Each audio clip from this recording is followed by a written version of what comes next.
நம்முடைய வாழ்விலும் தேவன் பெரிதான காரியங்களை செய்ய வல்லமையுடையவராய் இருக்கிறார்.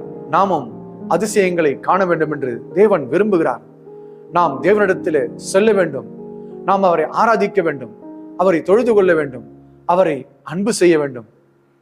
இதோ என் மகன் என்னிடத்திலே வந்திருக்கிறான், இதோ என் மகள் என்னிடத்திலே வந்திருக்கிறான், அவளுக்கு வேண்டியவைகளை எல்லாம் நான் செய்வேன், நிச்சயமாய் செய்வேன் ஏனென்றால் இந்த பிள்ளை என்னை ஆராதித்துக் கொண்டிருக்கிறாள், என்னை அன்பு செய்து கொண்டிருக்கிறாள், என்னை நம்புகிறாள், என் மீது நம்பிக்கையாய் இருக்கிறாள்.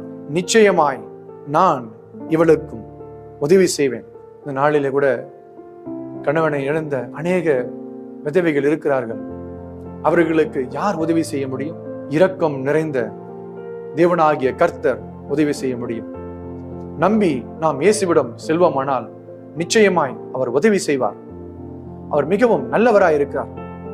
இரக்கத்தில் அவர் ஐஸ்வர்ய சம்பன்னராய் இருக்கிறார்.